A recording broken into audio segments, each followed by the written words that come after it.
시청자 여러분 안녕하십니까? 헬로티비 뉴스입니다. 콜택시처럼 앱을 통해 부를 수 있는 경기도의 수요 응답형 버스, 똑버스가 양주에서 운행을 시작한 지 한 달이 지났습니다. 네, 대중교통 여건이 열악한 지역 주민들의 불편이 해소될 수 있을 것으로 기대를 모았는데요. 이용객들의 만족도가 높다고 합니다. 김신혜 기자가 전해드립니다. 양주 덕계역 앞으로 똑버스가 들어오고 지하철로 갈아타려는 사람들이 하나둘씩 내립니다. 또 다른 똑버스는 학교 근처 버스 정류장에 한 학생을 내려줍니다. 분주한 월요일 아침, 똑버스 이용객들 모습입니다. 앱으로 버스를 불러 원하는 목적지까지 갈 수 있는 수요응답형 교통체계 양주 똑버스 시행 한 달. 지난 한 달 동안 32,000여 명이 양주 똑버스를 이용한 것으로 집계됐습니다. 하루 평균 1,000여 명 수준입니다. 양주 똑버스는 옥정지구와 삼숭동 일대 덕계역 구간 안에서 시내버스 요금으로 자유롭게 이용할 수 있습니다. 버스 노선이 적고 배차 간격이 길었던 신도시 주민들은 이전보다 이동이 편리해졌다고 말합니다. 택시랑 비슷한데 버스니까 비용은 절감이 되고 또 버스는 이제 부르면은 바로 이제 제가 탈 수 있는 데까지 와서 내릴 수 있는 데까지 원하는 데까지 가니까 그래서 이용을 많이 해요. 일주일에 한 두세 번? 전에는 일부러 덕정이나 양주까지 가서 이렇게 앞뒤로 왔다 갔다 했어야 됐는데 여기는 바로 덕계로 와서 되게 좋은 것 같아요. 시간편이 되게 짧아졌어요. 다만 이용객이 몰리는 출퇴근 시간대 긴 대기 시간은 풀어야 할 과제입니다. 양주시는 지난 한 달 동안의 이용 현황을 토대로 개선책을 마련할 계획입니다. 저희 양주시는 시민들의 출퇴근 시간대의 똑버스 이용 불편을 개선해 나가기 위해 경기교통공사로부터 지난 한 달 동안 이용 현황 데이터를 받았습니다. 이를 바탕으로 더욱 개선된 방안을 마련해 나갈 계획입니다. 교통 여건이 열악했던 신도시 지역에서 시민의 새로운 발이 되어주고 있는 똑버스. 양주시는 더 많은 시민들이 똑버스를 이용할 수 있도록 회천 신도시와 읍면동 지역으로 확대하는 방안을 검토하고 있습니다. 헬로티비 뉴스 김신혜입니다. 농촌의 인력난 해소를 위해 지난해 시범적으로 운영된 공공형 계절근로 사업이 올해 본격적으로 시행됐는데요. 현장에서는 합격점이라는 평가를 받고 있습니다. 네, 하지만 사업을 운영하는 지역의 농협 중 인건비 손실을 보는 곳들도 있어 제도 보완이 필요하다는 목소리도 나옵니다. 서희동 기자입니다. 일할 수 있는 농촌 인구가 줄면서 외국인 계절 근로자는 농번기 농촌의 필수 인력이 됐습니다. 하지만 농가가 이들을 직접 고용하고 숙식까지 제공해야 해 일거리가 적은 소규모 농가에서는 활용하기 어렵습니다. 이런 문제를 해소하기 위해 정부는 하루나 이틀 단위로 계절 근로자를 활용할 수 있는 공공형 계절 근로 사업을 올해 본격적으로 도입했습니다. 기존 계절 근로자 제도를 이용하는 대규모 농장도 일거리가 몰리는 시기에 추가로 노동력을 이용할 수 있어 만족하고 있습니다. 농가에서 필요할 때만 우리가 요청을 해가지고 일을 도와주고 있기 때문에 금전 문제라든지 이런 문제에 대해서 상당히 도움이 되고 있습니다. 공공형 계절 근로자의 인건비는 국내 최저임금 수준입니다. 따라서 농번기에 급등하던 사설 인력중개소 이용비를 안정시키는 효과도 있어 농가의 부담을 줄여줍니다. 근로자들의 반응도 좋습니다. 사업 시행을 맡은 지역 농협이 숙소와 식사를 모두 제공하고 한 달에 21일치의 월급을 보장해주기 때문입니다.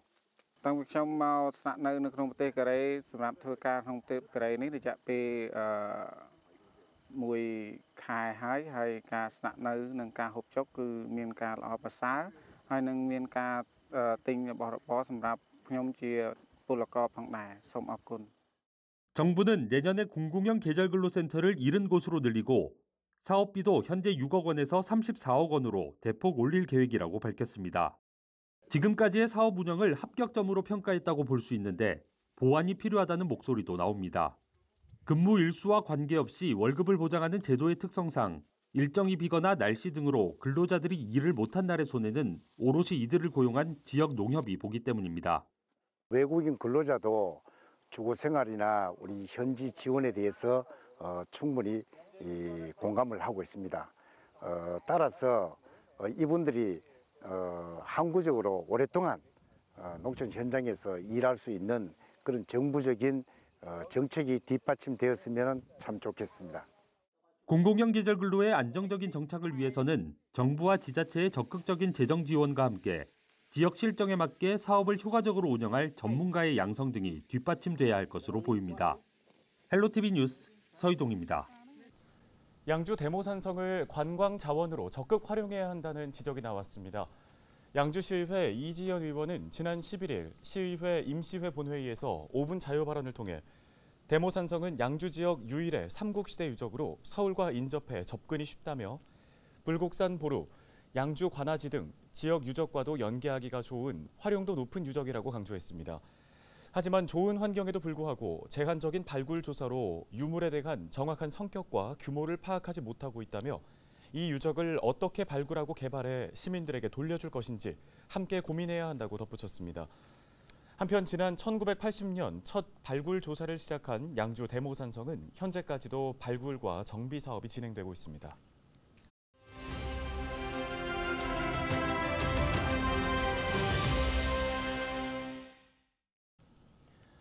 개통 보름 만에 10여 건의 교통사고가 발생한 곳, 바로 국도 43호선 우회도로입니다. 왜 이런 일들이 벌어지고 있고 또 어떤 대책을 마련해야 할지 지역의 고민이 깊습니다. 네, 조진숙 포천시 의원 전화 연결해서 관련 이야기 나눠보겠습니다. 의원님 안녕하십니까? 네, 안녕하세요. 포천시의 조진숙 의원입니다. 예, 국도 43호선 자작에서 어룡 간의 우회도로가 최근에 개통했습니다. 시민들이 참 오래 기다리던 인프라인데 왜 이런 교통사고가 자주 발생하는 겁니까? 현장에서 직접 확인해보니 그 이유를 알 수 있었어요. 지금은 일부 개선이 이루어졌다고 해도 신호등도 없고 속도 제한 시설마저 부족하다 보니 여전히 제한 속도를 지키는 차량이 얼마 없었고요. 특히 마을 안길과 이어지는 어룡이교 사거리는 주행 차량을 발견하기 힘든 사각지대가 곳곳에 있어도 사전에 아무 대책도 마련하지 않았습니다. 결과적으로 빈번한 교통사고의 원인은 교통 안전에 대한 사전 검토와 예방 대책이 다소 부족했기 때문으로 판단됩니다. 네, 교통사고뿐만 아니라 출퇴근 시간대는 정체도 극심하다는 지적도 있는데요. 어떤가요? 교통 흐름을 제대로 예측하지 못한 불합리한 도로 설계와 신호 체계로 대진 테크노파크 인근 교차로와 어룡 교차로 일대가 출퇴근 정체를 겪고 있습니다. 교통량 분산을 위해서 말 그대로 우회도로를 만들어 놨는데 오히려 교통 체증을 유발한다니 얼마나 아이러니합니까? 설계와 시공 과정에서 통행량 예측과 대응 방안을 제대로 마련한 것인지 의심스럽습니다. 네, 그렇다면 사고를 막고 좀 교통량을 분산시킬 수 있는 대책은 무엇이라고 보고 계십니까? 신호등 설치를 포함해 교통안전시설을 보강하고 주민 왕래가 잦은 지역은 보호구역으로 지정해야 합니다. 또 사고 예방과 함께 원활한 교통 흐름 유지를 위해서 가속, 단속 카메라 설치, 신호 체계 개선 및 회전 교차로 설치 등을 시급히 추진할 필요가 있습니다. 지금이라도 포천시는 무거운 책임감으로 도로의 안전성과 교통 편의 개선을 위한 제대로 된 해법을 내놓기를 촉구하는 바입니다. 네, 알겠습니다. 말씀은 여기까지 듣겠습니다. 포천시의회 조진숙 의원이었습니다.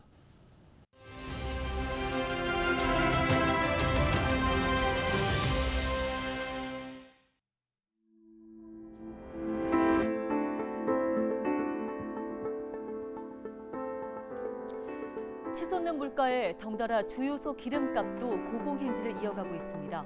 자동차 시동 걸기가 무서운 요즘인데요. 경유값은 1,600원대, 휘발유는 1,700원대를 돌파하며 기름값마저 갈수록 부담입니다. 이렇게 국제유가가 치솟고 있는 건 바로 주요 산유국들이 기름 생산을 줄였기 때문입니다.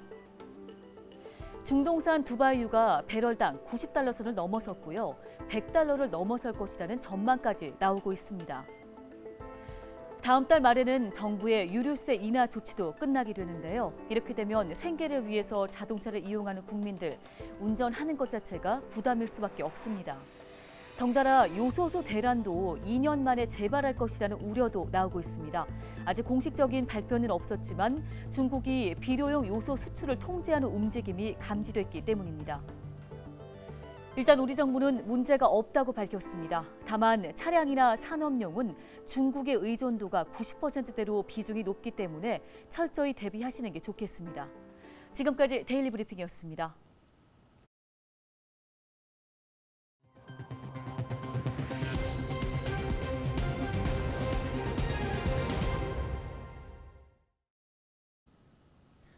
다음 소식입니다. 포천시가 다음 달부터 수학여행을 떠나는 관내 100명 미만의 소규모 초중고등학교를 대상으로 아이들이 꿈꾸는 수학여행 사업을 운영합니다.